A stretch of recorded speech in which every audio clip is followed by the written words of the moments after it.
আসসালামু আলাইকুম, সবাইকে স্বাগতম। আজকে আমি হিসাব বিজ্ঞানের এই যে খতিয়ান কিভাবে জাবেদা ছাড়া প্রস্তুত করা যায়। অনেক সময় আমরা যখন জাবেদা ছাড়া খতিয়ান করতে যাই তখন অনেক শিক্ষার্থীর প্রবলেম হয়। তো এই যে যেমন এখানে 3টা লেনদেন আছে। জানুয়ারি 1 তারিখে বলেছে যে নগদ 1 লক্ষ টাকা এবং 50,000 টাকার আসবাবপত্র নিয়ে ব্যবসা শুরু করেন, এই একটা লেনদেন। আবার 8 তারিখে আছে নগদে পণ্য ক্রয় 30,000 টাকা, এটা আর একটা লেনদেন। আবার কর্মচারীদের বেতন প্রদান 12,000 টাকা, এটা আর একটা লেনদেন। তো এই লেনদেনগুলির মাধ্যমে আমি খতিয়ান কিভাবে করব, প্রথমে মনে করি নগদান হিসাব কিভাবে করব দেখি। তো আমি এই যে চলমান জের ছকে ছক অঙ্কন করে দেখাচ্ছি। নগদান হিসাবে ছক অঙ্কন করলাম। আমরা জানি চলমান জের ছকে নগদান হিসাবে ছকে প্রথমে লিখব তারিখ, বিবরণ, তারপর জাবেদা পৃষ্ঠা, ডেবিট ক্রেডিট, জেরের আবার ডেবিট ক্রেডিট হবে। তাহলে 1 2 3 4টা টাকার ঘর। এই হচ্ছে খতিয়ানের ছক। আমরা তো জানি এটা চলমান জের ছকে। তো এখানে নগদান হিসাব যদি প্রস্তুত করতে চাই তো নগদান কোথায় কোথায় আছে এখানে দেখতে হবে। 1 নম্বর লেনদেনে 1 লক্ষ টাকা নগদ, আর আসবাবপত্রটা কিন্তু নগদান হিসেবে আসবে না। আর 8 নং লেনদেনে নগদ আছে, কর্মচারীদের বেতন প্রদান, এখানেও নগদ আছে। তাহলে এই 1,30,000 আর 12,000, 1 2 3, এই 3টা আমরা খতিয়ানে লিখব নগদান হিসাবে।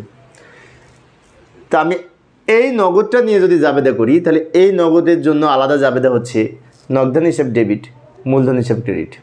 এখন আরেকটি বিষয় বলি, জাবেদা ছাড়া খতিয়ান করার সময় মনে মনে জাবেদা করে নিতে হবে। মনে মনে জাবেদা করে নিতে হবে। যেমন আমি যদি এই 1 লক্ষ টাকা নিয়ে জাবেদা করি, নগদ টাকা নিয়ে ব্যবসা শুরু করেছে, আলাদা একটা জাবেদা, তাহলে হবে নগদান হিসাব ডেবিট, মূলধন হিসাব ক্রেডিট। তার মানে কি নগদান হিসাব ডেবিট হচ্ছে জাবেদায়। সেই জন্য এখানে 1 তারিখ লিখে নগদান হিসাবে ডেবিটে টাকা বসবে, আর নাম লিখব নগদানের বিপরীতটা। আমি আবারও বলছি, জাবেদা হচ্ছে নগদান হিসাব ডেবিট, মূলধন হিসাব ক্রেডিট। তো নগদানের বিপরীতে মূলধন হিসাব, তো এখানে মূলধন হিসাব নাম লিখব। আর জাবেদায় যে নগদান হিসাব ডেবিট হচ্ছে সেই জন্য নগদান হিসাবে ডেবিটে টাকা লিখব। জাবেদায় হচ্ছে নগদান হিসাব ডেবিট, মূলধন হিসাব ক্রেডিট। তো নগদান হিসাব যেহেতু ডেবিট, আমি নগদান হিসাব প্রস্তুত করতেছি, তো নগদান হিসাবে ডেবিটে টাকা লিখব, নাম লিখব মূলধন।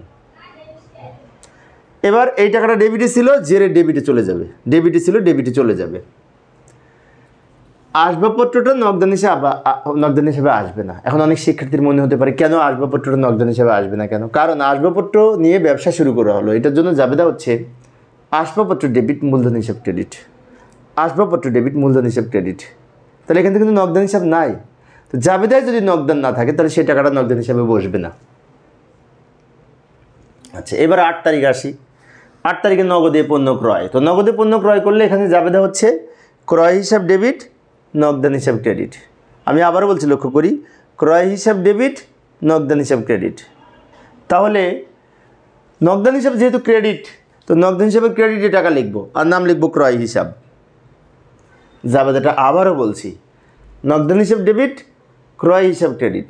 তো নগদান হিসাব যেহেতু ক্রেডিট, তো ক্রেডিট দিকে টাকা বসবে 30,000, আর নাম লিখব ক্রয় হিসাব, বিপরীত নামটা বসবে।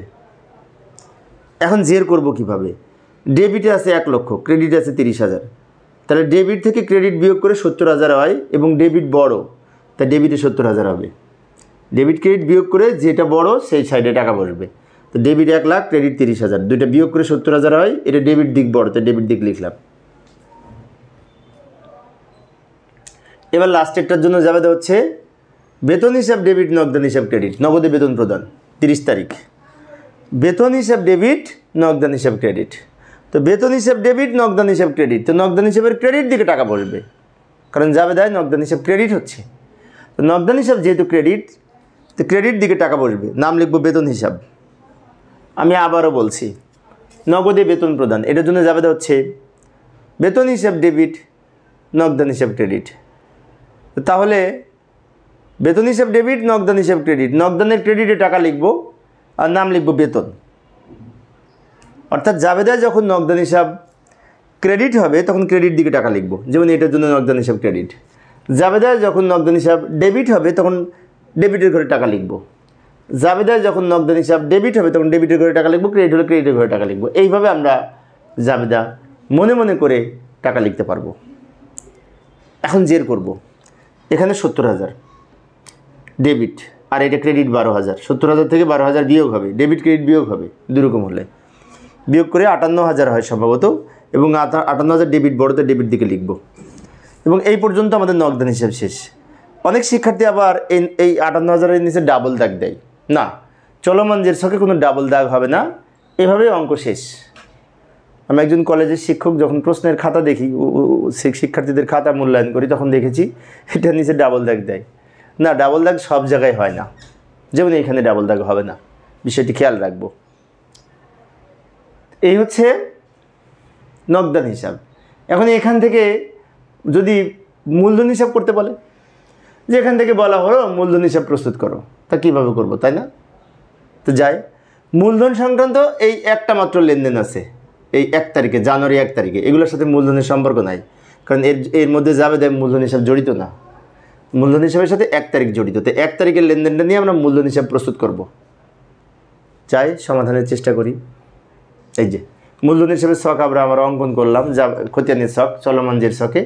আর মূলধনের সাথে একটা মাত্র লেনদেন জড়িত 1 তারিখ, রহিম মিয়া জানুয়ারি 1 তারিখে নগদ 1 লক্ষ টাকা এবং 50,000 টাকার আসবাবপত্র নিয়ে ব্যবসা শুরু করেছে। আচ্ছা, একটা কথা বলি, আমরা যখন মূলধন থেকে এই লেনদেন থেকে মূলধন হিসাব প্রস্তুত করব, তখন মনে মনে যখন জাবেদা করব, এইটা নিয়ে একবার করব, এইটা নিয়ে একবার করব, তাহলে সহজ হবে। আর যখন মেনলি জাবেদার ছকে জাবেদা করব, তখন জাবেদা করব নগদান হিসাব ডেবিট, আসবাবপত্র হিসাব ডেবিট, দুইটা যোগ করে মূলধন হিসাব ক্রেডিট, তাই না? কিন্তু যখন আমরা খতিয়ান করব, তখন এইটা নিয়ে আলাদা জাবেদা করব, খতিয়ানে লিখব। এটা এই 1 লক্ষ টাকা নিয়ে জাবেদা করব মনে মনে, ওটা খতিয়ানে লিখব। ওটা শেষ হলে আবার এটা নিয়ে মনে মনে জাবেদা করব, ওটাও খতিয়ানে লিখব। তাহলে আমাদের সহজ হবে। আর একসাথে যদি দুইটা ডেবিট একটা ক্রেডিট করি, তাহলে বুঝতে প্রবলেম হবে। লক্ষ্য করি, 1 লক্ষ টাকা নিয়ে কী জাবেদা হবে? নগদান হিসাব ডেবিট, মূলধন হিসাব ক্রেডিট। তারিখ লিখব 2017 জানুয়ারি 1। এই 1 লক্ষ টাকা নিয়ে জাবেদা হবে নগদান হিসাব ডেবিট, মূলধন হিসাব ক্রেডিট। তো মূলধন হিসাব ক্রেডিট জাবেদায় হচ্ছে, তা মূলধন হিসাবে ক্রেডিটে টাকা লিখব আর নাম লিখব নগদান হিসাব।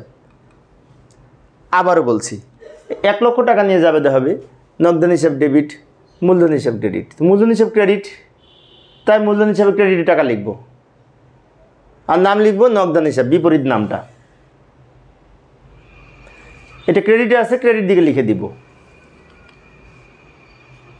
এবার তারপরে আর একটা লেনদেন ছিল 50,000 টাকা, আসবাবপত্র নিয়ে ব্যবসা শুরু করেছে।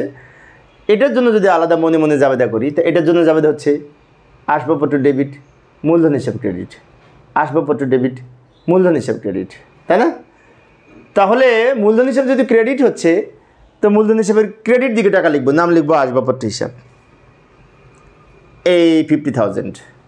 আমি আবারও বলছি, আসবাবপত্র নিয়ে ব্যবসা শুরু করা হয়েছে, এটার জন্য যদি আলাদা জাবেদা করি একটা মনে মনে, তো জাবেদাটা হচ্ছে আসবাবপত্র ডেবিট, মূলধন হিসাব ক্রেডিট। তো মূলধন হিসাব ক্রেডিট, তাই মূলধন হিসাবের ক্রেডিট দিকে টাকা বসবে। আর আসবাবপত্র ডেবিটের যে নামটা ছিল সেটা এখানে নাম লিখতে হবে। মূলধনের টাকা লিখলে উল্টা নামটা এখানে হবে। এবার জেরে লিখব, এটাও ক্রেডিট, এটাও ক্রেডিট। ক্রেডিট ক্রেডিট যোগ করে 1 লাখের সাথে 50,000 যোগ করে ক্রেডিট দিকে বসবে, ক্রেডিট ক্রেডিট যোগ করে ক্রেডিট দিকে বসবে। বিষয়টি খেয়াল রাখবো। তো এইভাবে আমরা জাবেদা ছাড়া খতিয়ান করতে পারি।